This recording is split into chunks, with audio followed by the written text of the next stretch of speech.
이 강에 들어가서 예수님에게 가서 물어보는 겁니다.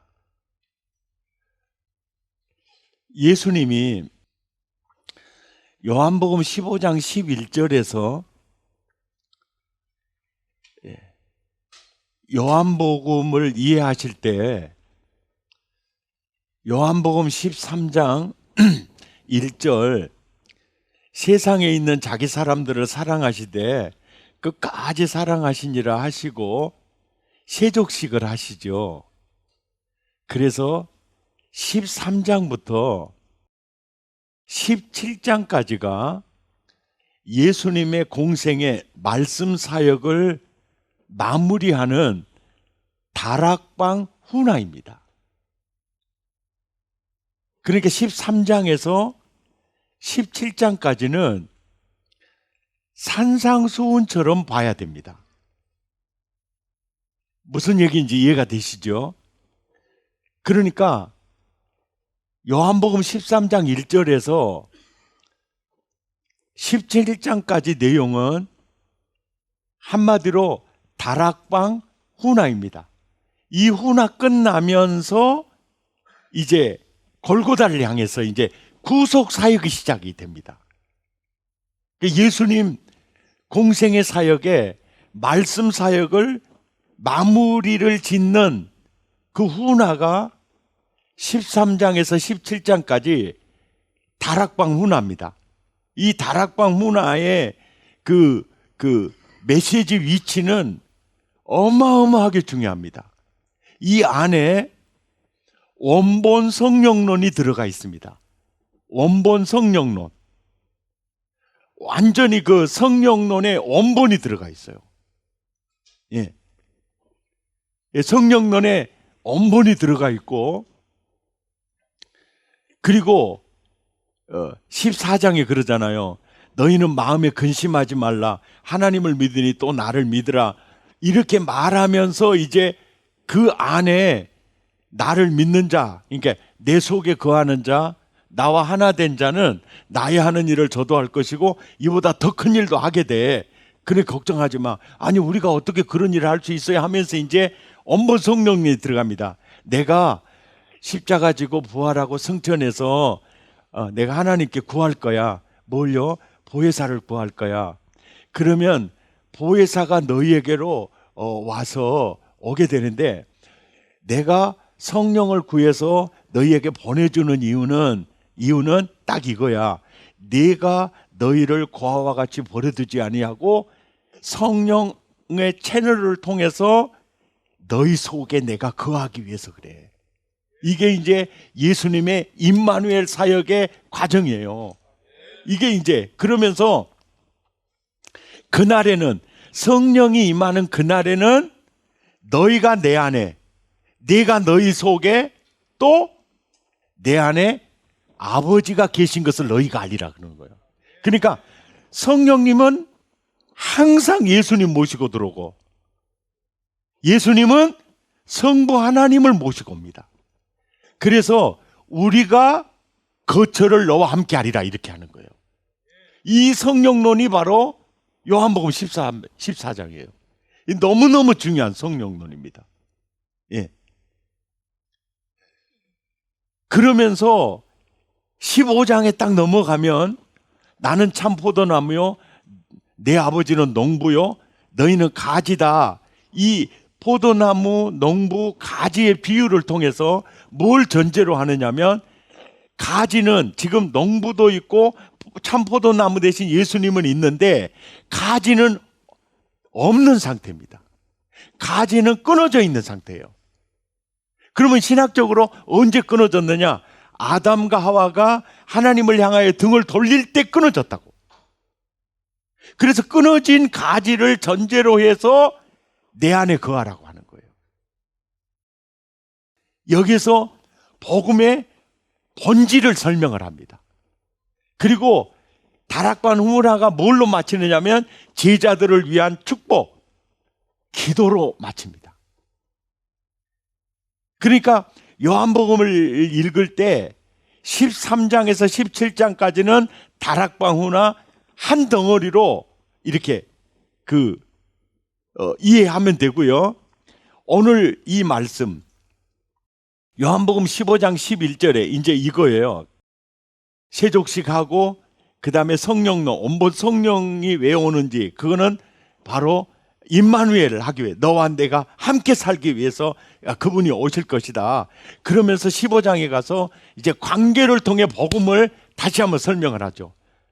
나는 참 포도나무고 너희는 가지였는데 아담 가지가 끊어질 때 다 끊어졌어. 내가 가지 찾아왔어. 내 안에 거하라. 그리하면 농부의 사랑을 받고 포도나무가 너를 100% 책임을 져.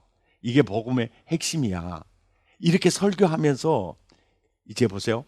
다락방 훈화의 중간에 예수님이 내가 왜 이 훈화, 이 설교를 하는 줄 아니? 내가 왜 너희에게 내가 이 말씀을 전하는 줄 아니? 그게 이 11절이에요. 내가 이것을 너희에게 이름은, 딱 목적이 그거예요. 내 기쁨이 너희 안에 충만히 있게 하기 위해서다.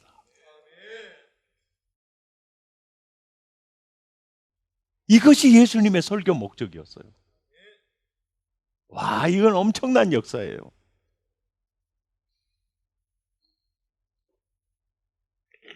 굉장히 자상하게 말씀을 전하세요. 그러면서 전하는 중간에 내가 이것을 너희에게 이름은, 내가 이 말씀을 너희에게 전하는 이유는 다른 거 없어. 내 기쁨이 너희 속에 있어. 너희 기쁨을 충만하게 해주는 거야. 이게 바로 예수님의 설교의 목적이에요. 이 내용이 얼마나 중요했으면 이제 제자들을 위해서 이제 기도할 때도 요한복음 17장 13절에서도 또 그러는 거예요. 지금 내가 아버지께로 가오니, 그러잖아요. 십자가 지고 부활하고 이제 성천하는 거예요. 지금 내가 아버지께로 가오니, 내가 세상에서 내가 이 말을 너희에게 하는 이유가 뭐냐? 그것은 내 기쁨이 그들 안에 있어. 그 기쁨을 충만히 가지게 하기 위해서야. 이거를 다시 한번 얘기해요. 그러니까 성경을 보실 때요, 이렇게 반복된 메시지는 굉장히 중요한 메시지라는 거예요. 왜 그렇게 이제 해석을 하냐면요, 성경은요, 소설처럼 풀어서 표현하지 않습니다. 한 권의 소설을요, 한 절의 압축법을 써요. 예. 그래서 성경은 묵상할수록 깊이 있는 것을, 저자의 의도를 알 수가 있습니다. 그러니까 압축법을 썼기 때문에 보면 볼수록 새롭게 느끼는 겁니다. 그 속에 어마어마한 내용들이 있어요.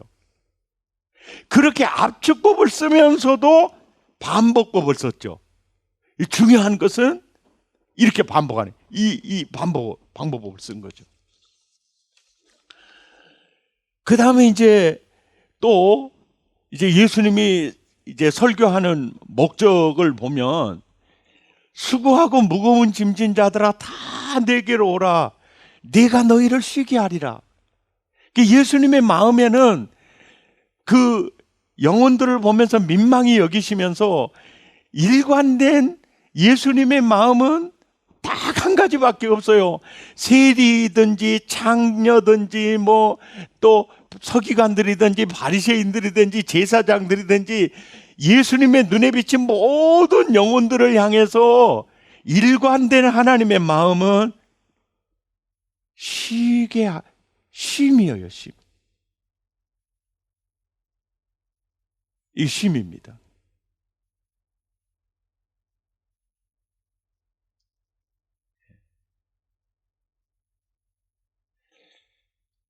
수고하고 무거운 짐진 자들아.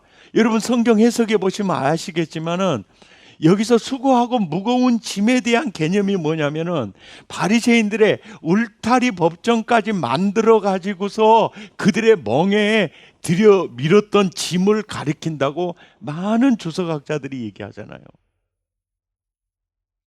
지금 예수님이 그 사역하는 유대인들을 보면 율법뿐만이 아니고 울타리 법정까지를 만들어 가지고 그들의 멍에에 이렇게 올려놨다고. 그래서 무거운 짐을 지고 사는 거예요. 그래서 예수님은 그거예요. 나는 너희에게 무거운 짐이 아니라 나는 너희를 쉬게 하고 싶어. 이것이 예수님의 일관된 생각이에요.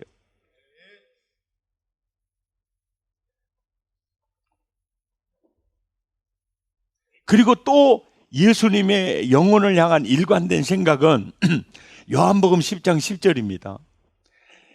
생명을 얻게 하고 더 풍성히 얻게 하려는 거. 이 이상도 없고 이 이하도 없어요. 그러니까 여기서 예수님이 설교하는 목적을 엿볼 수가 있어요. 내가 왜 이 말을 너희에게 전하는 줄 아니? 내 안에 기쁨이 너희 속에 충만히 거하게 되는 거예요. 나는 너에게 힘을 주고 싶은 거야. 그리고 생명을 얻게 하고 더 풍성히 얻게 하려는 거야. 이것이 예수님의 일관된 마음이에요.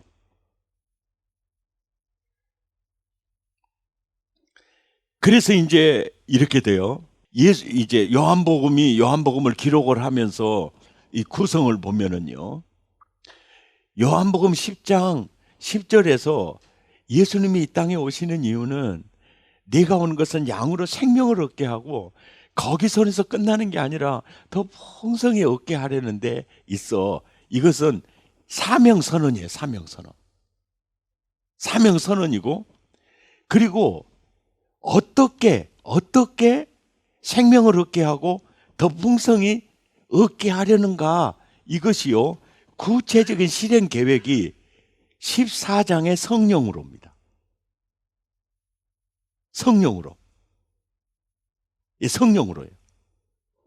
그리고 15장에 가서 참포도나무와 농부와 가지의 비유를 들어서 그 생명을 어떻게 하면 생명을 얻을 수 있지? 어떻게 하면 내가 그분의 풍성함을 누릴 수 있지? 이것을 원리를 가르쳐 줘요. 이 원리가 요한복음 15장 1절에 이러해요. 원리. 나는 참 포도나무야. 아담이 끊어질 때 너희는 끊어졌어. 네가 생명을 얻으려면 내 안에 와야 돼. 네 인생이 풍성해지려면 내 안에 오는 길밖에 없어. 내 안에 와야 내가 너를 책임지고 필요한 에너지를 공급해주고 농부의 사랑을 받는 거야. 가지야, 내 속에 들어와야 하늘의 에너지와 땅의 에너지가 다 너의 것이 되는 거야. 내 안에 그래서 이 4절에 딱 그러는 거예요. 내 안에 거하라. 나도 너희 안에 거하리라. 예. 그리고 7절에 가서 내 안에 거했다면 딱 그러는 거. 무엇이든지 원하는 대로 기도해. 그리고 10절에 가서 여기서 이제 내가 아버지의 계명을 지켜 그의 사랑 안에 거하는 것 같이 너희도 내 계명을 지키면 내 사랑 안에 거하게 될 거야. 그리고 이 10절이 말했죠. 10절, 11절이 무슨 얘기였죠? 내가 이것을 너희에게 이름은 너희로 내 기쁨이 너희 속에 충만히 거하게. 그러니까 내가 이 원리를 너희에게 전하는 것은 내 기쁨이 너희 속에 있어. 너희 기쁨이 충만케 하는 거야. 아멘이죠. 이거야. 네. 이제 여러분들이 이제 제 강의를 이제 이렇게 들을 때, 그러면 설교할 때 뭐 죄를 지적하지 말고 뭐 그러면은 뭡니까 그냥 위로하고 격려하고 그냥 쉼을 주고 뭐 이렇게 하는 거라는 것입니까? 라는 오해는 정말 하면은 큰일 납니다. 이거 그거 오해하면 큰일 나요. 큰일 납니다. 자, 내가 너희를 쉬게 하리라. 보십시오. 내가 너를 쉬게 하리라 할 때 자기 자신도 깨닫지 못하는 죄에 묶여 있을 수 있잖아요. 그 죄를 예리하게 보여주는 겁니다. 그리고 회개를 통해서 그 덫에서 나오게 하는 것도 그것도 쉼이에요, 쉼. 예. 굉장히 중요한 얘기예요. 그러니까 무슨 얘기냐면 말씀을 전하고 또 내가 죄 속에 있으면서도 그걸 깨닫지 못하는 영혼들의 눈을 열어주면서 내가 이 죄에 눌려 있었구나. 그리고 회개함으로 그 덫에서 빠져나오게 그 순간이 쉼이라는 것입니다. 무슨 얘기인지 알겠죠? 그러니까 이 설교를 자칫 오해하면 안 됩니다. 근데 중요한 건 뭐냐면은 죄를 깨닫게 하고 보게 하고 그걸 버리게 하고 또 말씀 안에 거하게 하는 이 모든 행위 자체가 그 자체가 목적이 아니라는 거예요. 궁극적 목적은 쉬게 하리라. 생명을 얻게 하고 더 풍성히 얻게 하려는 것이다. 성령 안에서 하나님의 나라를 누리고 하나님의 나라를 누려야 보여줄 수 있잖아요. 아멘입니까? 분명한 목적이 그거예요. 이해가 되시죠? 그런데 이 요한복음 15장을 다시 한번 보여주세요. 생명을 얻게 하고 더 풍성히 얻는 원리가 이 세 가지거든요. 세 가지. 내 안에 거하라. 나도 너희 안에 거하리라. 자, 무엇이든지 원하는 대로 구하라. 이 기도 문제고요. 그 다음에 10절에는 내 계명을 지키면 말씀 계명 안에 내 계명을 지키는 거, 이게 지키는 거. 이제 보면은요, 이 세 가지 이 주제 중에 어떤 목사님의 설교는 1년 365일 초지일관 우리 기도해야 됩니다. 기도해야 내 영혼이 삽니다. 그래서 계속 기독군을 만드는데 집중하는 사역자가 있죠. 대표적으로 누굽니까?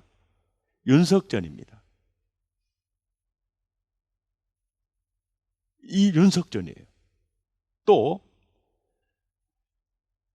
우리 예수님과 함께 살아야 합니다. 우리 영성일기를 씁시다. 하루 24시간 예수님과 함께 삽시다. 주장하는 사람 유기성 목사님이잖아요. 대표적으로 보면 4절에 초점이 맞춰져 있는 거죠. 예.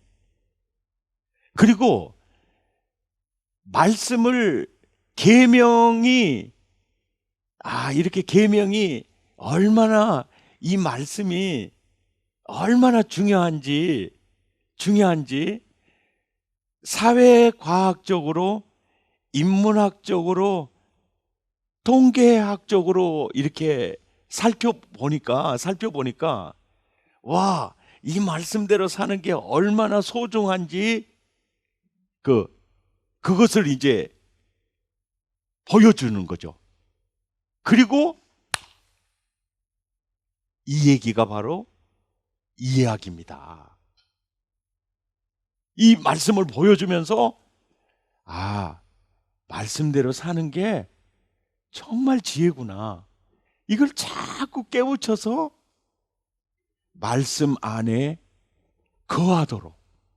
그러니까 내 생각을 부인하고 그분의 말씀을 자꾸 따라가도록 이 설교에 집중을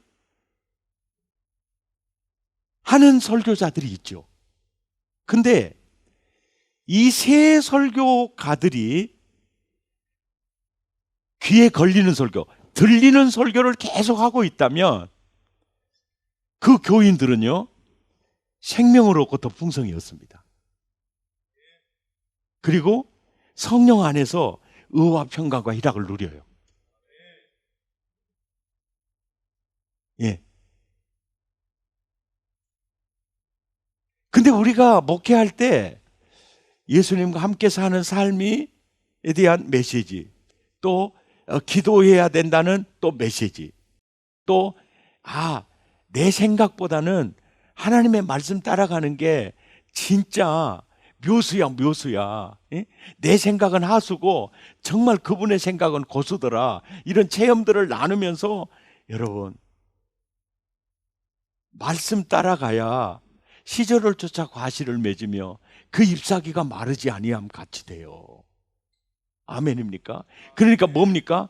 말씀을 따라 살아야 된다는 것을 주장하면서도 이게 말씀대로 살아야 됩니다라는 것을 주장하면서도 자칫 이 말씀을 잘못 방향을 잡으면 율법주의 덫에 걸려 들어갈 수가 있고 구원의 커트라인이 있는가 보다라고 또 갈 수 있어요. 그러니까 저 같은 경우에는 이제 제 설교를 좀 들어보시면 아시겠지만은 인문학적으로, 사회과학적으로, 통계학적으로 보니까 이렇게 사는 게 지혜더라. 보니까 이미 이 말씀이 여기 있더라. 예. 이 말씀이 이 안에 있더라.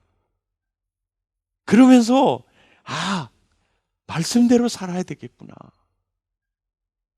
그렇지 않으면 나는 바람에 나는 겨와 같이 되겠구나. 이 균형. 이 균형. 예. 이 균형. 대부분 보면요, 목회에 보면은 그 예수님과 함께 사는 게 얼마나 행복하고 이게 얼마나 좋고 이게 얼마나 안전한지 이거에 대한 설교도, 또 기도가 맥박입니다. 내 기도가 내 영혼의 심장입니다. 멈추면 죽습니다. 예. 사람은 죽어도 기도는 죽지 않습니다. 막 하면서. 비웃는 건 건강에 이렇습니다. 사실입니다. 사람은 죽어도 기도는 안 죽습니다. 그러면서 그러니까 예수 안에 거할 때, 기도할 때 내가 아버지의 계명을 지켜 그의 사랑 안에 거하는 것 같이 너희도 내 계명을 지키며 내 사랑 안에 거할 때 거기에 기쁨이 있어요. 거기에 쉼이 있습니다. 거기서 생명을 얻고 더 풍성히 얻게 하는 게 있어요. 그런데 우리가 설교할 때 이게 똑같은 말이라도 그렇게 살아야 합니다. 막 이렇게 나가면 목사님은 그렇게 살까? 이 생각을 먼저 한다니까. 진짜예요.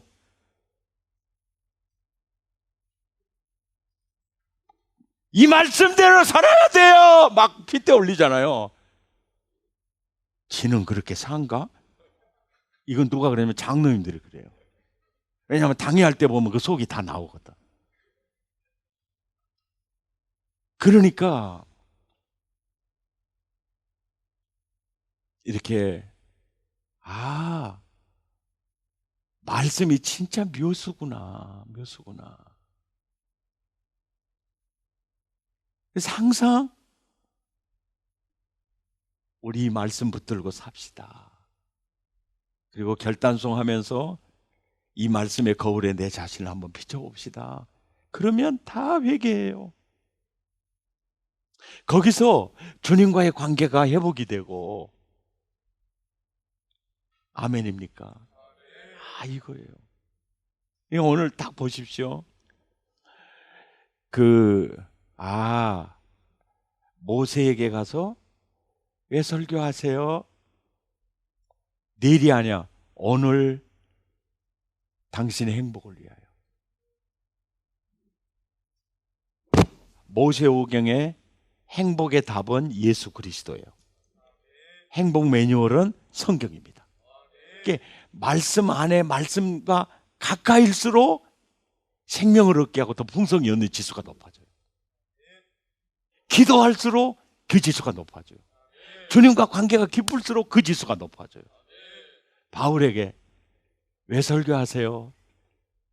하나님의 나라를 누리고 성령 안에서 의와 평강과 희락을 누리는 삶을 살게 해서, 첫째는 하나님을 기쁘시게 하고, 이웃에게는 하나님의 나라를 보여주어서 하나님의 사업이 성공하도록. 아멘입니까? 예수님 왜 설교하세요? 한마디예요.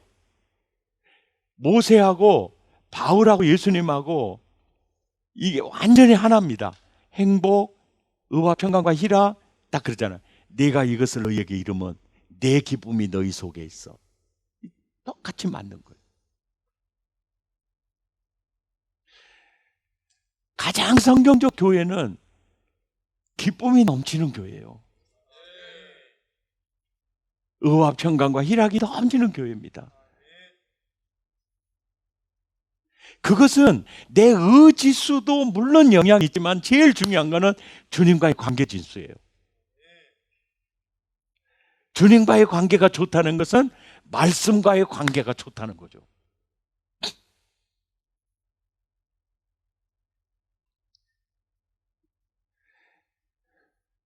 그러니까 막 이렇게 우리가 이제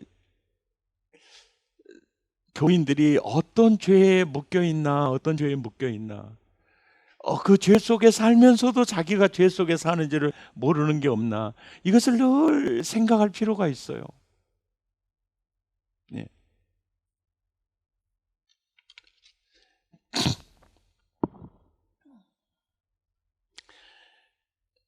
그래서 이제 종합해 보면 이래요. 예수님이 전한 이제 복음의 주제는 사도행전 1장 3절에 보니까 하나님의 나라의 일을 말씀하셨죠. 예수님이 전하는 복음의 주제가 하나님의 나라고, 예수님이 가르쳐준 기도, 주기도가 핵심이 뭐냐면 하나님의 나라가 임하기를 기도하는 겁니다. 주제가 하나님의 나라예요. 마태복음 6장 33절에도 보면 먼저 그의 나라를 구하라고 하는 거죠. 그리고 바울이 전하는 복음의 주제가 사도행전 19장 8절에 하나님의 나라고요. 사도행전 28장 23절에도 하나님의 나라였어요. 예수님이 전하는 복음의 주제도 하나님의 나라, 바울이 전하는 복음의 주제도 하나님의 나라, 하나님의 나라. 자, 사도행전 이제 28장 31절이 이제 사도행전 마지막 절인데요. 우리들이 전할 복음의 주제도 하나님의 나라와 예수 그리스도입니다. 하나님의 나라와 예수 그리스도. 그리스도 중심적 설교를 해야 된다. 설교 속에는 언제나 예수님이 거해야 된다. 이런 얘기를 많이 하지 않습니까? 왜 그러냐면 예수님이 빛이고 생명입니다. 예. 결국 설교를 전하지만은 그들을 예수님 만나게 하는 것 작업이 설교이기 때문에 그래요. 그러니까 이 설교, 이 메인 아이디어에 대해서는 뭐 예수님이 이렇게 등장할 그거 없어요. 왜냐하면 주제가 기도일 수도 있고 막 이럴 수 있잖아요. 그럴 때는 이제 적용을 할 때 그 예화를 들 때도 그분이 세상에서 방황하다가 참 이런 이유로 그분이 예수를 만났어요. 그리고 내가 하나님의 아들이 되고 내가 기도할 수 있는 특권을 얻었다는 감격 속에서 그가 기도하기를 시작했죠. 이렇게 하면서도 예수를 만났더니 인생이 그렇게 참 이 말씀이요. 그리스도 안에 있는 자들에게는 보라 새 것이 되었다. 이건 묵상할수록 은혜가 되는 구절입니다. 이전 것은 지나갔으니 보라 새 것이 되었다. 누구든지 그리스도 안에 있으면. 예. 아멘이죠. 그래서 그 한 예화에 등장하는 한 사람의 예수 만난 사건을 통해서 그 주님의 구속의 은혜를 잠시 말할 수도 있죠.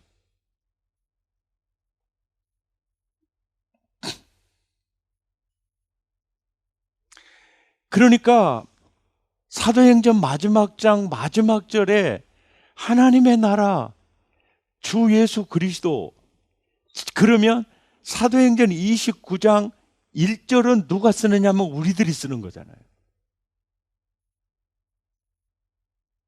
그러니까 이 메시지가 뭐냐면 사도행전은 교회 행전이고 예수 행전이고 성령 행전이거든요. 지금 우리가 써야 될 사도행전은 바로 뭡니까? 이 나인이에요. 하나님의 나라를 전하고 또 주 예수 그리스도를 계속 전하는 거. 이게 이제 하나님의 나라가 되는 거죠. 할렐루야. 아멘. 아멘. 놀라운 은혜죠. 은혜죠. 여기까지 혹시 질문이 있으시면 그냥 편하게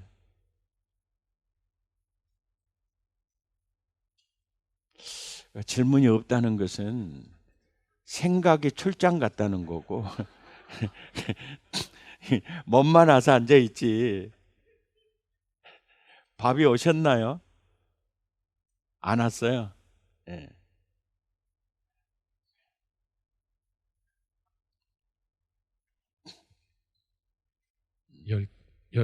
12시가 식사 시간입니다. 12시? 네. 12시에? 네. 예. 예.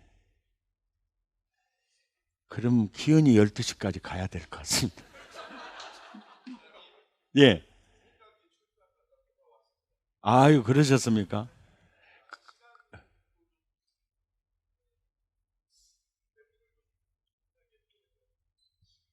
예. 예. 예.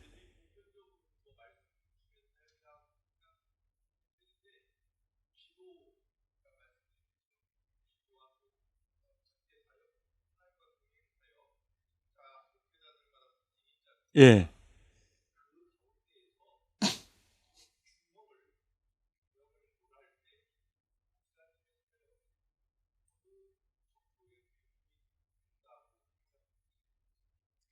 그 내가 말하기가 어려울 것 같은데. 우리 조일이 목사님이 말해야 될 것 같은데.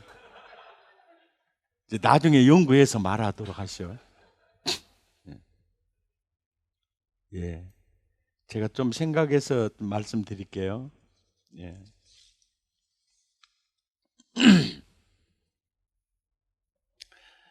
이제 제 3강으로 들어가겠습니다.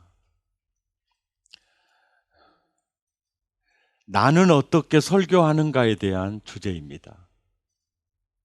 나는 어떻게 설교하는가?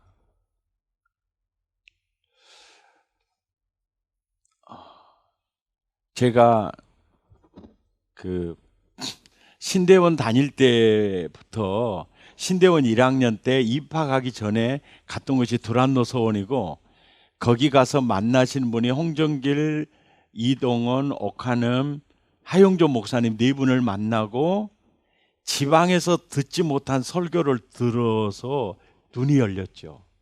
그리고 제 마음속으로 그분들을 내 마음의 사표로 모셨습니다.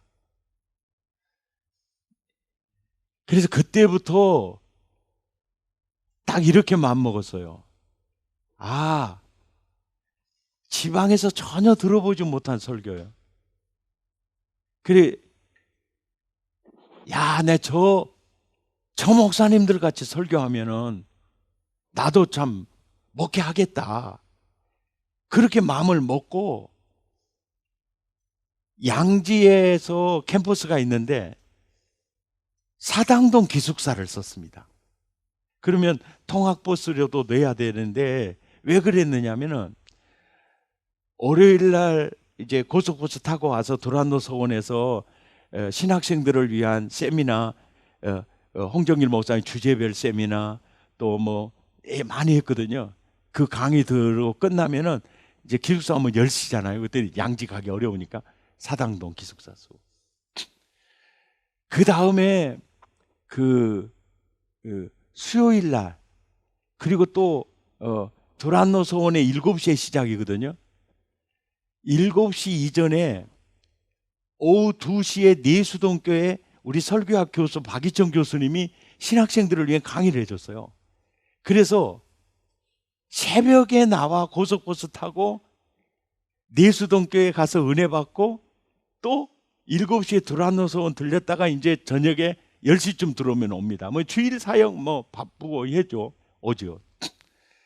그리고 이제 수요일 날은 시내버스를 다 갈아타고 서울 침례교회 이동훈 목사님 메시지 들으러 가든지 아니면은 남서울교회 홍정길 목사님 설교 들으러 가든지 아니면 당시 사랑의 교회가 은평교회였어요. 은평교회 그 옥하는 목사님 설교 들으러 가든지 이제 하는 거예요. 수요일 날. 그리고 목요일 저녁에 숭실대학교 뒤에 성서 유니온 그 성경 공부를 윤정화 총무님이 해주셨어요. 얼마나 은혜를 받았는지 몰라요. 이제 거기 가서 또 성경을 막 배우고 이제 그렇게 살았고 또 그 데니스 네인 목사님 강해 설교 세미나라든지 뭐 새생활 세미나라든지 뭐 물불을 안 가리고 이제 열심히 이제 다녔고 그리고 이제 목사 안수 받고 이제 교회가 이렇게 이쪽에 땅을 사서 이제 예배당 규모가 커지게 되는 것을 보고서 제가 이런 생각을 했죠. 나도 어느 정도 좀 구색을 좀 맞출 필요가 있겠다. 구색을 좀 맞출 필요가 있겠다. 그래서 내가 설교학을 좀 공부를 해야 되겠다. 그래서 이제 THM 과정에 이제 설교학 들어갔죠. 그리고 THD 과정에 들어가 가지고 이제 사실은 그 설교학 박사 학위를 이제 받게 되었죠. 그런데 많은 교수님들이 강해 설교를 어떻게 할 것인가 뭐 이것에 대한 많은 강의를 했는데 그 나중에 지나놓고 보면은 남는 게 별로 없어요. 그래서 제가 깨달은 게 교수님들은 쉬운 얘기도 무지하게 어렵게 한다. 이런 생각이 들더라고요. 그리고 깨달은 게 교수님께서 이해하십시오. 단순한 얘기도 어쩌면 그렇게 복잡하게 하냐.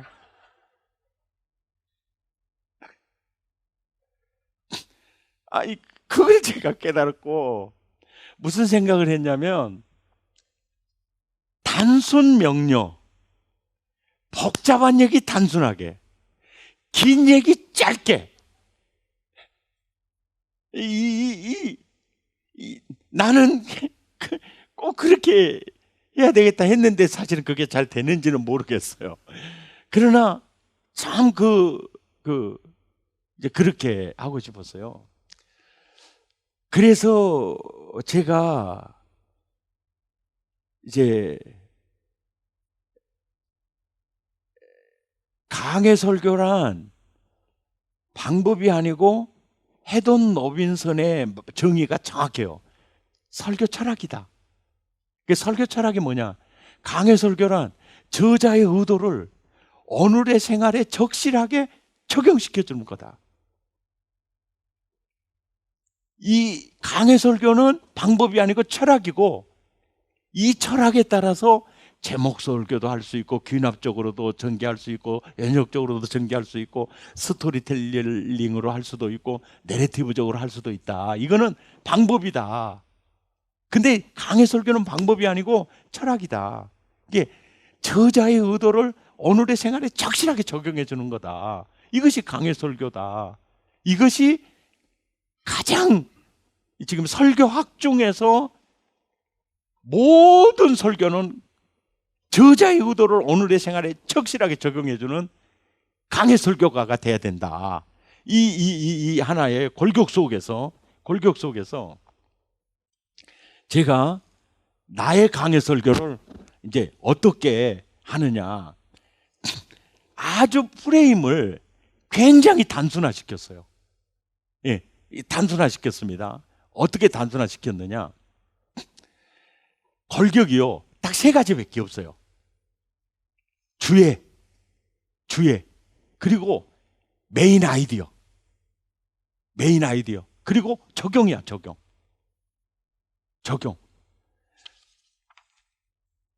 자, 주예를 통해서 메인 아이디어 한 방울이 딱 떨어집니다. 그러니까 메인 아이디어를 한 문장이 될 수도 있고 한 단어일 수도 있어요. 근데 짧을수록 좋습니다. 오늘 이 본문을 통해서 저자의 의도가 딱 이 문장입니다. 이 단어입니다. 이게 메인 아이디어예요. 이 메인 아이디어. 그러니까 주예를 왜 하느냐? 메인 아이디어, 저자의 의도 한 방울. 이것을 학자들은 이렇게 얘기해요. 집에 가져갈 진리라는 거야. 그러니까 한마디만 남아있으면 설교 성공하는 거예요. 월요일이 됐는데 지난주 설교가 뭐였지? 이러면 꽝이야. 그건 설교를 잘못한 거예요. 문 좀 닫아주세요. 너무 덥네. 문 좀 닫아주세요. 소통할. 자, 그러니까 이 주예를 통해서, 이 본문을 통해서 우리에게 주고 싶은 메시지 핵심이 뭐냐? 이게 돌출해내는 거예요. 그러니까 주예는 메인 아이디어를 얻기 위해서 하는 거예요. 그래가지고 이게 메인 아이디어구나. 이게 몇 주 전에 했던 사람은 죽어도 기도는 죽지 않는다. 이게 메인 아이디어. 이게 딱 떨어져. 사람은 죽어도 기도는 죽지 않는다. 이 메인 아이디어를 딱 떨어져.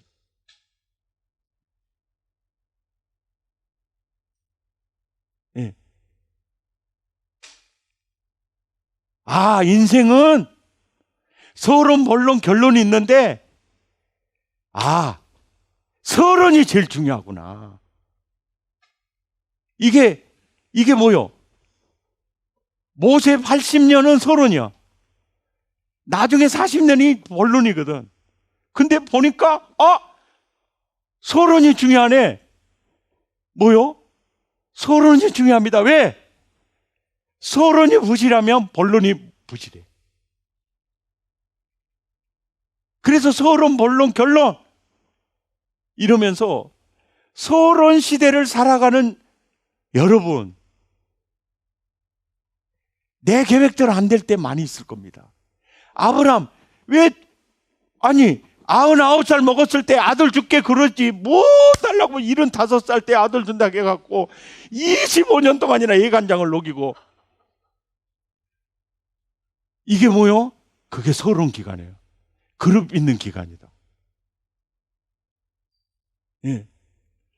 서론이 있는 다윗과 서론이 없는 사울은 어마어마하게 차이가 있어요. 아, 인생은 서론에 달려 있구나. 이제 이런 메인 아이디어가 딱 떨어지면 서론, 본론, 결론 이게 이제 나오는 거예요.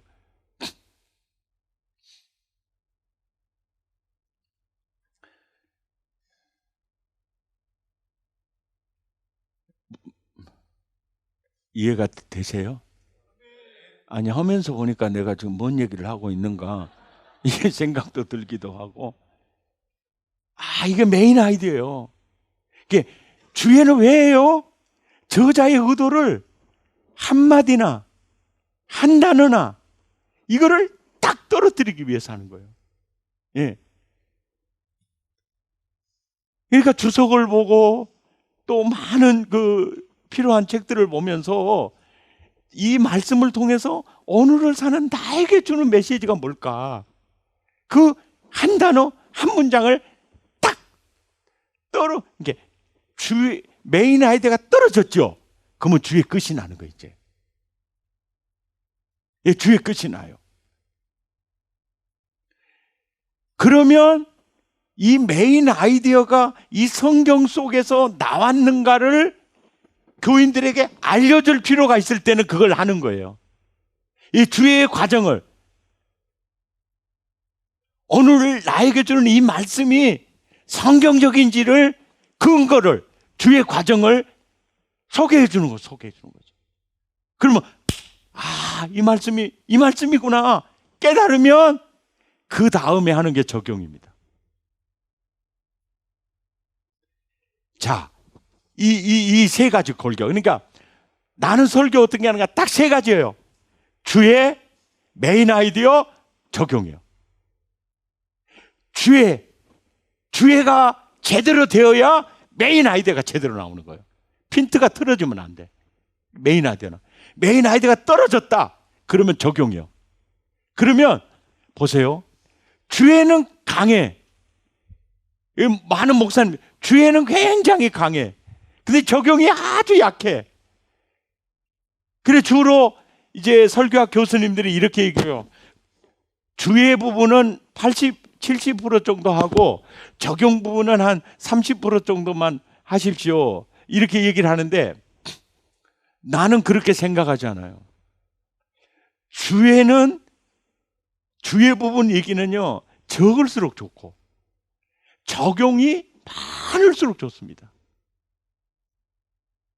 왜요? 가르쳐 지키게 하라.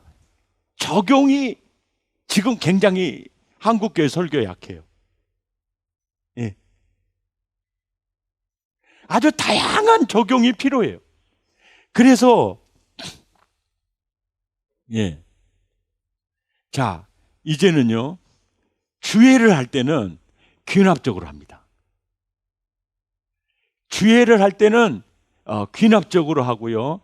주회는 귀납적으로 하고, 주회에 있어서 제일 중요한 게 뭐냐면 성령의 이끌림을 받는 겁니다. 영매. 정말로 그 주회를 하면서 성령의 조명을 구하는 겁니다. 성령의 진리 가운데로 나를 이끌어 주십시오. 주님, 우리에게 꼭 필요한 주의 음성을 깨닫게 해 주십시오. 그러니까 성령의 영맥을 따라, 인도를 따라, 영맥을 따라 문맥을 잘 살펴야 됩니다. 왜? 문장을 통해서 주님이 말씀하시기 때문에 문법을 무시하지 않습니다. 그래서 문맥의 흐름에 따라서 격가지를 전하려고 하지 말고 주님이 하고 싶은 의중이 뭔가? 이렇게 주님은 말씀하시는데 이렇게 말씀하시는 핵심이 뭔가? 메인 아이디어가 뭔가? 이거를 염두에 두고 문맥을 읽고 또 읽고 그 다음날도 읽고 또 신방하면서도 묵상하고 또 이렇게 하면 계속 이렇게 묵상을 하는 거예요. 설교 준비요. 앉아서 끝내려고 하면 절대 안 됩니다. 성령께서 멈추라 하시면 신방 가세요. 그리고 산책하세요. 손대지 마세요. 그리고 말씀을 묵상해요. 그리고 산책도 합니다. 그러면 성령님이요. 너 그거 고민됐지? 이거야. 이게 깨닫게 하세요. 그러면 그 다음날 또 해요. 문맥 잘 살펴야 됩니다. 그 다음에 살펴야 될 게 경맥입니다. 이 경맥이라는 게 뭐냐면요. 창세기부터 요한계시록까지 흐르는 말씀에 맥이 있어요. 대주제가 있습니다. 대주제가. 예. 그 대주제 속에 마태복음 속에 몇 장 본문 부분. 이것이 빅 아이디어와 다 연결이 돼 있어요. 그러니까 이 설교를 할 때 구속사적 입장에서 경맥을 살펴봐서 이걸 살펴봐야 이 본문의 의도를 알 수가 있어요. 영맥을 따라 첫째, 문맥을 잘 살펴야 되고요. 또 경맥을 이렇게 잘 살펴야 되고요. 그 다음에 삼맥, 역사적 배경, 삼맥을 또 살펴야 돼. 예를 들면 이런 거 있어요. 인생이 70이요. 강건하면 80이라도 이렇게 있잖아요. 예? 그래서 여러분 지금은요. 기도할 때 인생은 70이요. 강건하면 80이라도 칠순잔치 가서요. 여러분 그렇게 기도하지 마세요. 인생은 70이요. 강건한 80이라도 그러면요. 일은 넘으신 분은요. 간이 철렁철렁하대. 나한테 그래요. 목사님 제발 그 목사님 기도할 때 그 기도 좀 하지 말아가세요. 나는 절대로 그런 기도 안 합니다. 인생이 70이요. 강건하면 80이라도 그러면요. 80 넘은 사람들은요. 내가 너무 오래 살았나? 보십시오. 그 내용, 이 3회 시편 기자가 그 시를 쓸 당시에는 평균 수명이 40세, 50세였어요.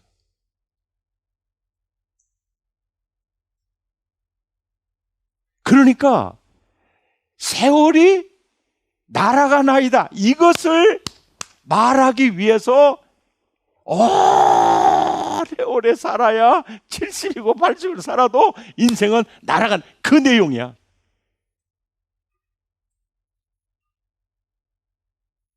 그런데 지금 평균 수명이 늘어나고 있죠. 몰라요? 평균 40세가 50세가 평균 60세가 평균 70, 지금 80세가 됐잖아요. 근데 하버드대 노아의 종말이라는 책을 썼던 그 유전학 교수님의 얘기는요. 이렇게 발전하면요. 평균 수명이요. 80에 33년을 더해서 113세가 된답니다. 그런데 이게 얼마나 맞는 얘기냐면 성경에 너의 날수가 120세가 되리라. 이게 노아 홍수 후에예요.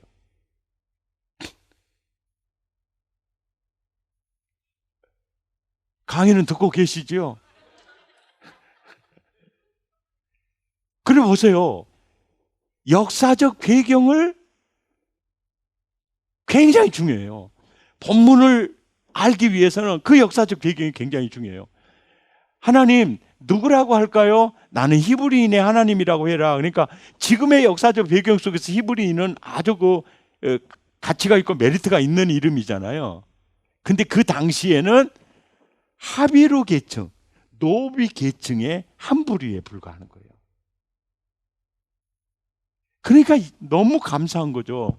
야, 나는 너의 하나님이 아니고 나는 네가 부리고 있는 지금 노비로 삼고 나는 그들의 하나님이야. 굉장히 멋진 얘기. 이게 역사적 배경, 이게 사맥이라는 거죠.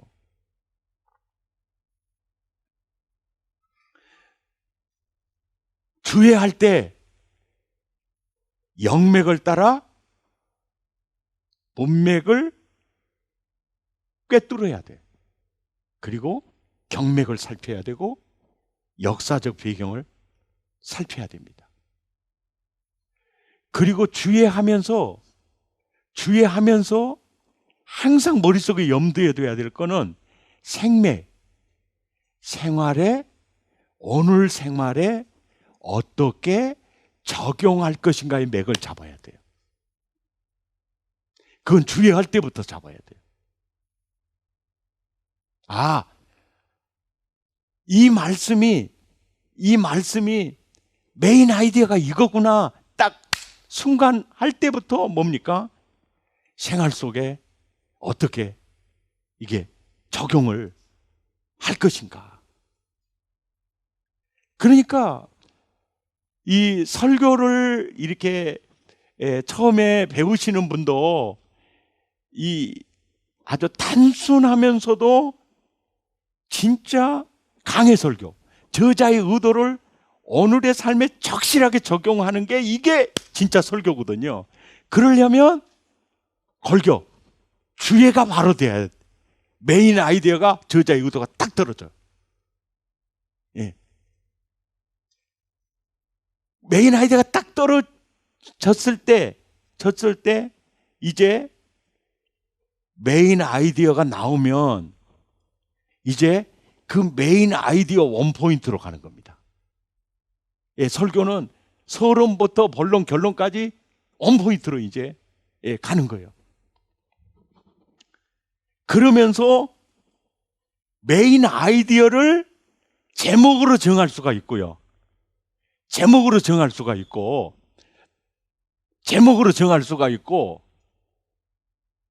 또 이럴 수가 있어요. 일전에 제 설교 중에 이런 과부 두렙돈의 가치와 영향력이라는 그 제목이 있을 거예요. 그 제목. 근데 메인 아이디어는 종말 시대를 살아가는 이들에게 너희 보물을 하늘에 쌓아두라는 게 메인 아이디어예요. 근데 너희 보물을 하늘에 쌓아두라 이거를 제목으로 타이틀을 딱 해서 주보에 나가면은 아따 헌금도 못하는데 오늘 설교는 배려버렸구만. 그래가지고 그때부터 이미 생각과 함께 출장 가버린 사람이 있어요. 그러니까 메인 아이디어를 살짝 숨기는 거예요. 두렙돈의 가치와 영향력, 뭐 이런 설교가 있을까? 그러고 듣게 되는 거죠. 이제 그때는 메인 아이디어가 중반부 넘어서 나오기를 시작을 해요. 그러니까 거의 한 70% 이상은요 메인 아이디어를 제목으로 잡아요. 예. 근데 너희 보물을 하늘에 쌓아두라. 이건 또 시험 들 사람도 있고 아예 출장 가버릴 사람이 있으니까 그러면 안 되지 해서 살짝 제목을 아주 그럴듯하게 이렇게 약간 제목을 좀 설교에 이렇게 집중하도록 그 제목을 정할 수가 있어요. 제목은 그렇게 중요하지 않아요. 중요한 건 메인 아이디어예요. 아주 동떨어지지 않는 한 메인 아이디어를 숨기고 싶을 때 면전에 나면 아예 포기할 것 같으니까 그때는 이제 살짝 숨길 때는 이제 그렇게 할 수 있고요. 그 다음에 이제 설교 방법을 정한 메인 아이디어가 나오면 제목을 정하고 그 다음에 이제 설교 방법을 정하는데 제목을 설교 다 준비해 놓고 나중에 정해도 돼요. 이거는 순서가 그리 중요하지 않습니다. 예. 그리고 이게 이제 설교 방법은 이래요. 메인 아이디어가 딱 떨어지면 이거를 스토리텔링으로 할 거냐, 아니면은 이것을 그 내러티브적으로 할 거냐, 또 이것을 그냥 3대제 설교로 할 거냐, 아니면은 이 주제를 가지고 이거는 한 번 설교해 가지고 안 되겠다 그러면 그 다음 주 시리즈로 이제 할 건가, 이제 주제별로 이 메인 아이디어를 주제로 해서 이제 갈 건가, 이거를 이제 정하는 것이죠.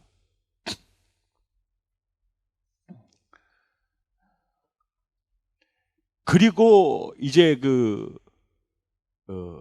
적용은요, 아까 그 주에는 귀납적으로 했잖아요. 근데 적용은 연역적으로 갑니다. 이제 메인 아이디어가 딱 떨어진 순간에는 이제 적용은 연역적으로 가요.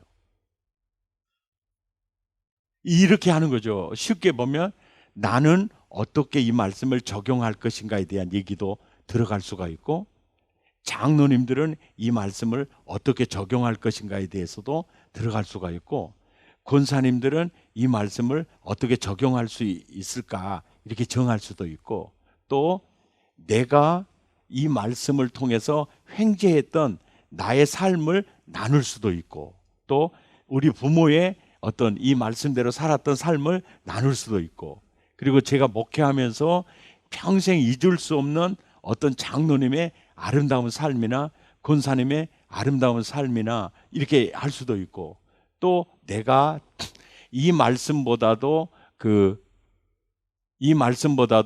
내 자신이 내 생각대로 살다가 정말 어려웠던 부분들을 이렇게 얘기할 수도 있고, 그래서 이제 그렇게 이제 적용을 이렇게 보는 거죠. 그리고 또 성경 속에서 이 말씀과 관련된 사람들의 생활을 이렇게 몇 개를 이렇게 찾아서 이렇게 볼 수도 있죠. 그러면서 이 적용을 할 때 청년들이 많다 그럴 때는 이 말씀을 청년 그 눈높이에 맞춰서 어떻게 이 말씀대로 살면 어떤 효과가 있고, 너무나 이제 이런 내용들을 다양하게 이렇게 적용은 연역적으로 한다. 이러다 보니까 설교가 굉장히 길어져요. 이렇게 하면 설교가 굉장히 길어집니다. 굉장히 길어져요. 그렇게 길어지면 안 되겠죠. 근데 이렇게 설교를, 그러니까 제 설교는 요즘 지난번에 예수님이 친히 말씀하신 종말의 지침 15 설교 이전부터 보면 이제 그 설교를 한번 들어보시면은요, 어떤 설교를 들어봐도 딱 프레임은 셋입니다. 주의 메인 아이디어 적용입니다. 주에는 귀납적으로, 그리고 적용은 영역적으로 합니다. 단순합니다. 예. 이 프레임에 맞춰서 설교하면 설교가 아주 단순합니다. 그리고 명료합니다. 예. 주예를 통해서 메인 아이디어, 주님이 나에게 주신 말씀입니다. 딱 떨어지거든요. 예. 그러면 어떤 스토리텔링이나 또 섞을 수도 있어요. 내러티브 프리칭 이렇게 할 수도 있죠. 그러니까 주의 메인 아이디어 적용, 항상 이 세 프레임을 제 설교 어느 설교를 들어봐도 이걸 느낄 수가 있고요. 예를 들면은 항상 기뻐하라, 쉬지 말고 기도하라, 범사에 감사하라, 이제 그런 본문일 경우에는 이제 아는 본문이니까 이제 아니 어떻게 항상 기뻐하며 살죠? 아이고 얻어 터져도 감사하라고요. 어떻게 우리 이렇게 살 수 있죠? 뭐 이렇게 내러티브적으로 갈등을 일으키고 또 심화시켜서 나중에 아 이래서 그랬군요. 극반전을 시켜가지고 이제 갈 수도 있고, 어떤 경우에는 아주 그냥 그 성경을 읽어봐도 주의가 필요하지 않는 것은 바로 영역적으로 적용에 들어가는 거죠. 설교는 적용이 강해야 됩니다. 설교는 왜? 적용을 위해서 주의를 하는 겁니다. 예, 적용을 위해서 주의를 하는 겁니다. 뻔한 얘기를 주의한답시고 시간 다 잡아 먹어버리면요, 본론 얘기할 때 생각이 엄청 출장 가버립니다. 예. 많은 분들이 이제 이런 얘기를 합니다. 이제 요한계시록 강해 설교를 할 때는 평균 다 1시간 이상씩이 됐는데요. 1시간 이상씩이 됐는데, 아유, 목사님 설교 너무 길어요. 너무 지루해요. 좀 짧게 하세요. 그렇게 말한 사람이 한 사람도 없었어요. 얼마나 내가 설교를 잘했는지 한 사람도 없었어요. 이거는 착각이고요.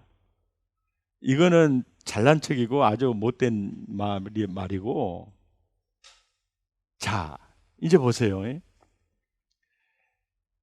백 목사님이 하는 설교는 1시간이, 설교 시간이 1시간인데 지루하다, 목사님 짧게 했으면 쓰겠다, 모르겠어요. 이제 우리 교인들이, 교육자들한테는 또 우리 목사님은 너무 설교가 길어, 그런 분들이 혹시 있을 수도 있겠죠. 근데 내가 생각할 때는 그런 말하는 사람이 별로 없을 것 같아. 왜? 착각은 자유니까. 그잖아요. 나도 그 자유는 있잖아요. 윤석열 대통령이 얼마나 자유를 강조합니까? 나 취임사에 은혜 받았어요. 자유. 와, 속이 시원해버려, 속이 시원해. 강의할 때 이런 말 하면 안 되는데, 반지성주의가요, 거상한 문자를 써갖고요, 골 비었다는 얘기거든요. 내가 비었다는 얘기예요. 아, 진짜 무섭대.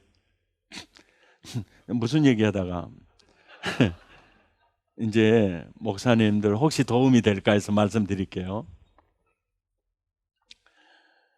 1시간을 설교하는데 설교가 길다, 좀 짧았으면 좋겠다, 이렇게 말을 한 사람이 없었어요.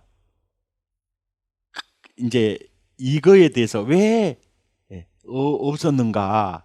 아이, 목사님 설교는 시간 간 줄 모르겠어요. 목사님 설교는 시간 가는 줄 모르겠어요. 뭐 이렇게 얘기를 해요. 자, 그 원인이 어디가 있느냐면 제 설교의 테마가요, 이제 드라마로 보면, 만화 영화로 보면 화면이 빨리 바뀌어요. 예. 인문학적 설명을 하면 이걸 길게 안 가요. 짧게 설명하고 또 다시 성경으로 가요.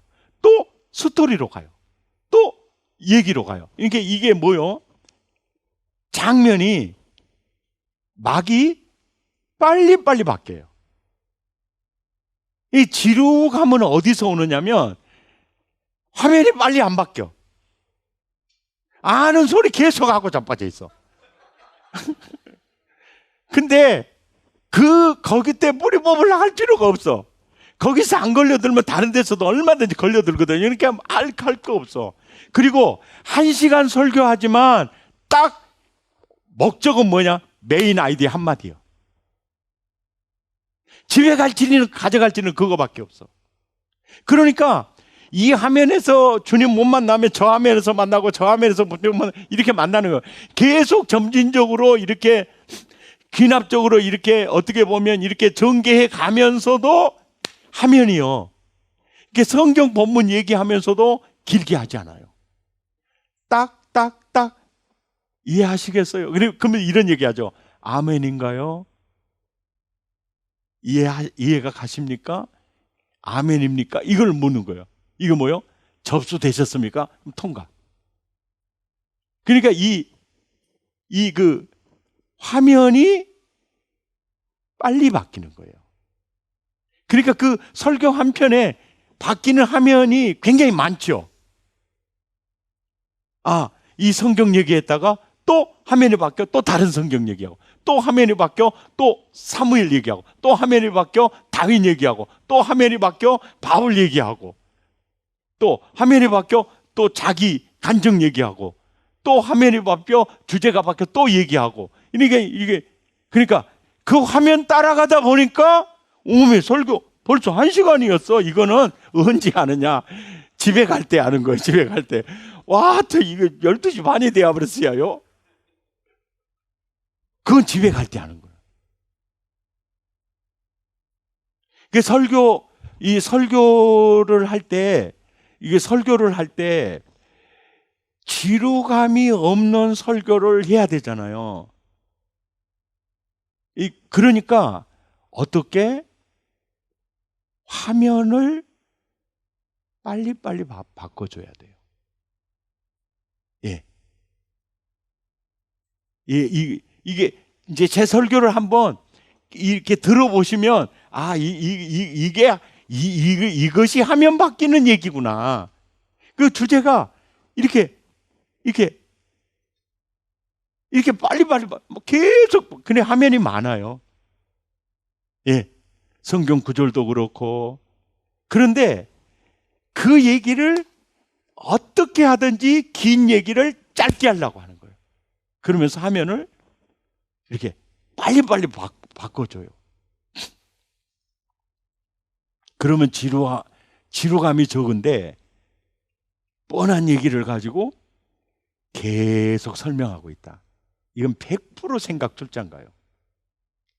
그리고 이미 설교의 지루함을 느끼면요, 설교를 듣고 싶은 마음 자체가 사라져버려요. 그러니까 딴 생각하기 전에 막 바꿔줘야 돼. 이것이 바로 누구한테 배웠느냐? 왜 아이들이 만화 영화를 좋아하는가? 왜 그래요? 화면이 빨리 바뀌어서 그래요. 그래야 그들의 시선을 놓치지 않아요. 화면을. 예. 그리고 제 설교 중에 함께 찬송 부르는 게 많이 있죠. 또 내가 독창할 때도 있죠. 있죠. 이게 뭐냐? 뮤지컬 스타일 설교예요. 연극보다 뮤지컬이요 훨씬 감동이 있습니다. 대사가 그 노래를 통해서 이 마음에 확 이렇게 스며드는 거예요. 조는 사람 잠도 깨우기도 하고, 그리고 또 이 입이 열려야 마음이 열리거든요. 입이 열려야 마음이 열려요. 그리고 내가 설교할 때 마음에 와닿지 않다가도 이렇게 함께 노래하면서 가사, 주님은 당신 편입니다. 나는 이 가사 중에 이 말이 제일 좋습니다. 주님은 당신 편입니다. 그때 이 말이 확 들어오는 거예요. 근데 이상해요. 김 집사가 은혜 받은 말씀하고요, 박 집사가 은혜 받은 말씀하고 다 달라요. 어떤 분은 서론에서, 어떤 분은 결론에서, 어떤 분은 그냥 아무 의미 없이 하는 말 한마디에 그냥 완전히 그냥 주님의 터치가 있는 거죠.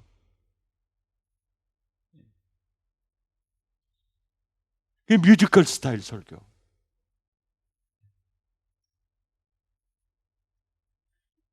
근데 교인들이 들어주기가 너무 힘들게 찬송하시는 분들 있죠. 그분들은 여러분 제 노래 듣기 너무 힘들 거예요. 그래도 한번 들어봐 주세요 하면서 본인이요 정말 은혜 받은 은혜를 실어서 그 노래를 불러요. 듣기 매우 힘드셨죠? 근데 목사는요 한 가지 특권이 있어요. 노래 부르면서 편곡도 할 수 있다는 거예요. 이게 엉망진창으로 불렀거든. 그러면 그 말 한마디로 다 해결이 되는 거예요. 아, 편곡도. 그게 얼마나 그 유머틱한 그 얘기입니까? 그런데 뭔가 전달해 주려고 하는 저 정도 노래 실력을 가지고도 저렇게 몸부림치는 그 정성이 얼마나 참 좋습니까? 그리고 이제 설교하는 목적은요, 하나님 나라 모델하우스를 세우는 데 있어요. 예. 하나님 나라 모델하우스의 특징은 예수님이 말씀하셨던 기쁨입니다. 예수님 안에 있는 그 기쁨. 이것을 바울은 구체적으로 의와 평강과 희락이라. 또 모세는 이것을 한 단어로 토부로 표현을 했죠. 예, 토부. 토부라는 단어는 신학적으로는 하나님의 나라 개념입니다. 예, 하나님 기쁨, 우리 모두의 기쁨. 예, 죄가 들어가기 전에 심히 토부하였더라. 에덴이죠, 에덴. 에덴은 사회, 에덴의 그 영혼들. 그 자체가 토부입니다, 토부. 바로 모세는 그 토부를 위하여 설교하는 겁니다. 생명을 얻게 하고 더 풍성히 얻게 하고. 예. 바로 그것을 한마디로 하면 하나님 나라 모델하우스, 하나님 나라를 누리고 사는 자로 세우는 겁니다. 왜? 누려야 하나님의 나라를 보여줄 수 있으니까요. 이것을 다른 말로 하면 너희가 세상의 빛이다, 이 말은요, 흑암의 권세 속에 네가 하나님 나라다, 그 뜻입니다. 소금이 맛을 내지 못하면, 하나님의 나라가 하나님 나라 맛을 내지 못하면 무슨 의미가 있겠느냐. 그래서 저는 창세기부터 요한계시록까지 빅 아이디어가 하나님의 나라라고 봅니다. 예. 그 하나님의 나라를 우리에게 주기 위해서 여인의 후손을 약속하신 겁니다. 그 하나님의 나라를 내게 허락하기 위해서 아브라함을 부르시고 여인의 후손이 오시는 구속 역사의 민족을 선택하신 겁니다. 그리고 예수 그리스도가 내 죄를 대신 십자가에 담당시키시기 위해서 성탄하셨고 구속 사역을 이룬 후에 우리에게 하나님의 나라를 부어주시려고 성령을 부어주셨습니다.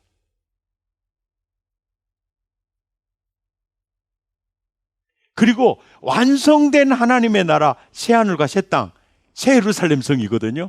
그것을 주기 위해서 지금 일하고 계십니다. 창세기부터 요한계시록까지 구속 역사, 구속사의 핵심 빅 아이디어가 하나님의 나라입니다. 그러니까 본문에 하나님이 내게 주시는 말씀의 의도, 저자의 의도가 뭐냐? 이것은 메인 아이디어입니다. 그러니까 어떤 본문의 메인 아이디어도 빅 아이디어 안에 있는 겁니다. 빅 아이디어. 예. 성경의 빅 아이디어 안에 있는 거예요. 근데 그 빅 아이디어가 창세기부터 요한계시록까지 일관되게 주님은 나에게 그 나라 주고 싶은 겁니다. 그리고 세상 속에서 당신의 나라를 보여주기를 원하면 우리를 통해서.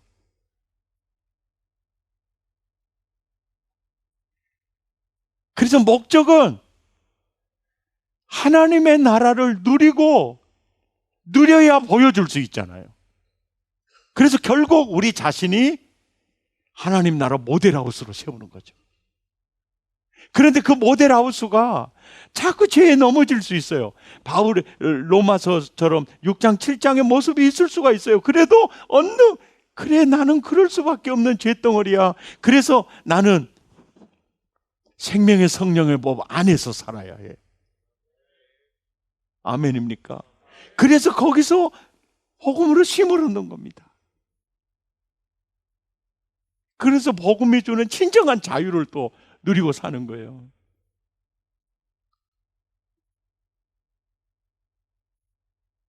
아멘이죠.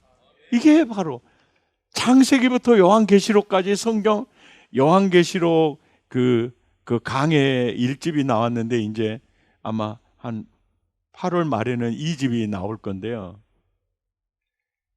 요한계시록 강해를 하고 나니까 창세기부터 요한계시록까지 성경이 뚫려요. 정말 뚫려요. 예. 그 책 여러분 드렸죠? 우리 교인들 그 설교 다 들었거든요. 또 요한계시록 학교 또 훈련생을 모집했어요. 그리고 요한계시록을 가지고 일권을 가지고 하거든요. 요한계시록 강해 내가 너무 늦게 했다는 생각을 했고요. 요한계시록이요 굉장히 진한 복음 덩어리입니다. 그리고 요한계시록이 뚫려야 성경 전체가 뚫립니다. 창세기부터 요한계시록까지는 빅 아이디어가 하나님의 나라예요. 그래서 설교 목적은 하나님의 나라 모델하우스를 세우는 겁니다. 아멘. 예, 모델하우스를 세우는 겁니다. 제가 설교 준비를 이제 어떻게 하느냐면요. 어떤 때는 설교 본문이 2달, 3달 전에 정해질 수가 있어요. 그러면 이제 그 성경을 이제 계속 읽거나 이제 묵상을 하면서 지냅니다. 요한계시록 강해를 할 때는 요한계시록을 1장부터 22장까지를 통으로 읽습니다. 그래야 전체적인 어떤 숲속에 들어가서 헤매지 않도록 1장 읽으면 22장까지를 읽습니다. 계속 반복해서 읽습니다. 그리고 본격적으로 다음 주일날 이제 설교 준비는 주일 설교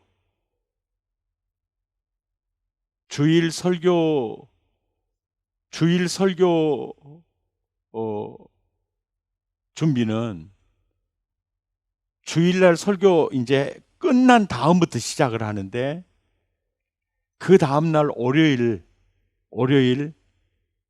눈 뜨자마자 시작을 합니다. 예. 그 눈 뜨자마자 설교 준비를 시작을 합니다. 아까 보셨죠? 영맥을 따라 문맥, 경맥, 사맥, 생맥, 주의 이 오맥입니다. 이거 아주 중요한 맥입니다. 이것은 제가 강의 들 때 권성숙 교수님에게 배우는 겁니다. 오맥. 설교는 이 오맥이다. 오맥. 근데 그분이 그렇게 정말 제대로 아주 단순 명료한 거예요. 주에는 오맥을 붙잡아야 된다. 예. 그걸 통해서 이제 월요일 날 눈 뜨자마자 이제 설교 준비를 하는데 왜 그때 하느냐? 뇌가 푹 쉬고 일어났을 때 가장 양질의 호르몬이 분비가 됩니다. 그때 굉장히 아이디어가 많이 떠오릅니다.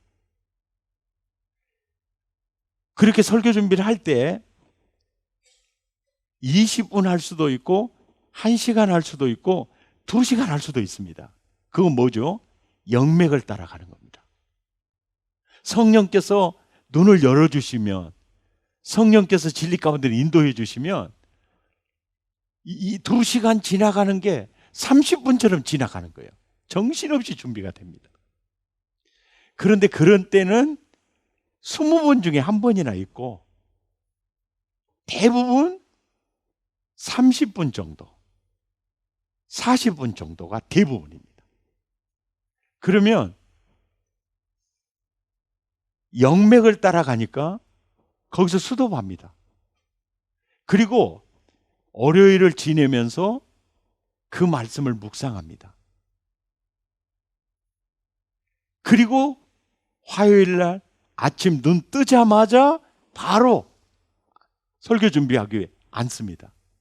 앉아서 또 준비를 시작을 합니다.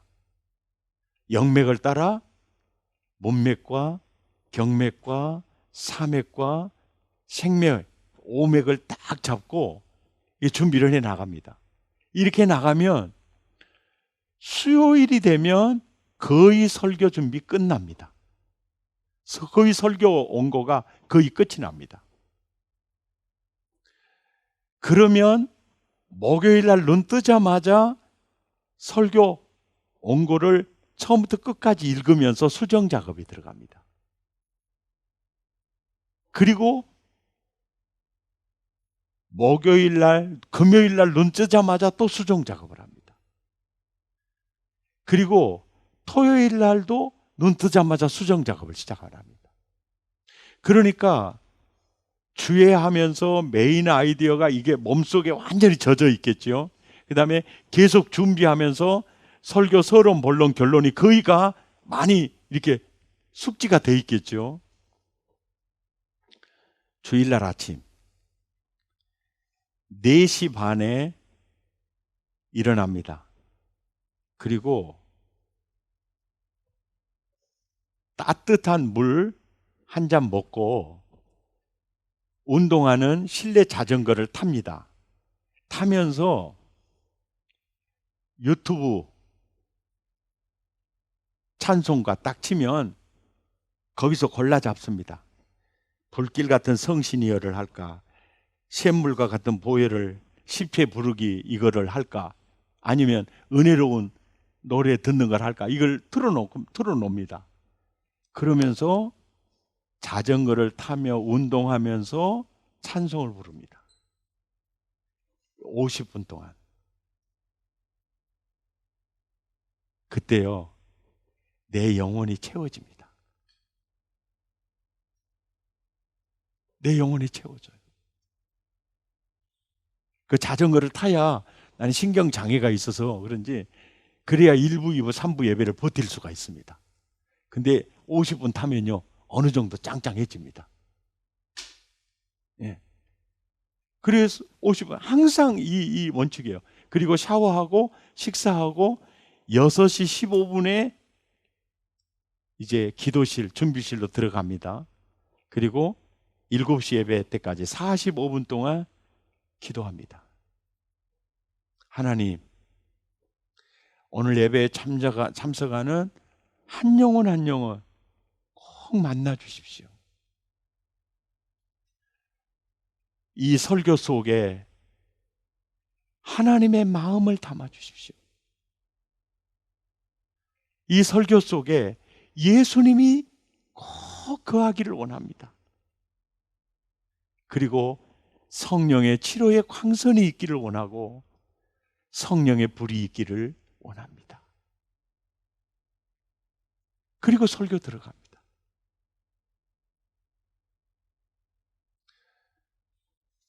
제가 봤을 때는 강단에서 설교하는 그 시간 본론이거든요.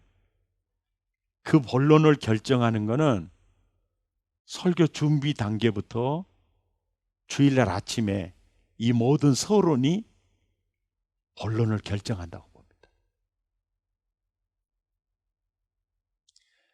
설교를 위해서 내가 설교를 30분 하면 그 설교를 위해서 나는 기도를 30분 해야 된다. 그래서 주일 저녁에도 30분 전에 나와서 기도합니다. 그냥 한 3분 기도하다가 단에 올라가 설교한다? 저는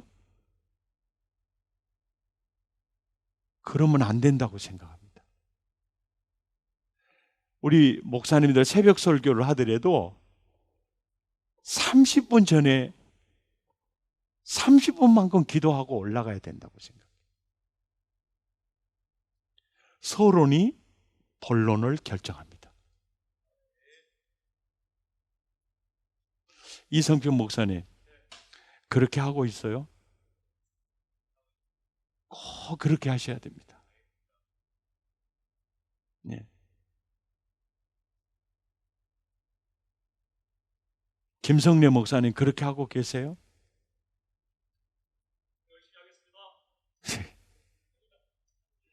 용서해 드리겠습니다. 서론이 본론을 결정합니다. 서서 설교하는 본론이요, 말 많이 하는 거 중요하지만 그보다 더 중요한 거는 생명이 있어야 됩니다. 예, 생명이 있어야 돼요. 이상욱 목사님 그렇게 합니까? 진짜 해초리질을 해야 되려나. 자기 인생 자기 알아서 하겠지만 개척하면서부터요, 전도사 시절부터 30분 설교하려면 기도해야 된다 그래 강단에서 엎드렸는데, 그게 내 인생의 본론을 만든 것 같습니다. 설교는 본론보다 서론이 중요합니다. 네.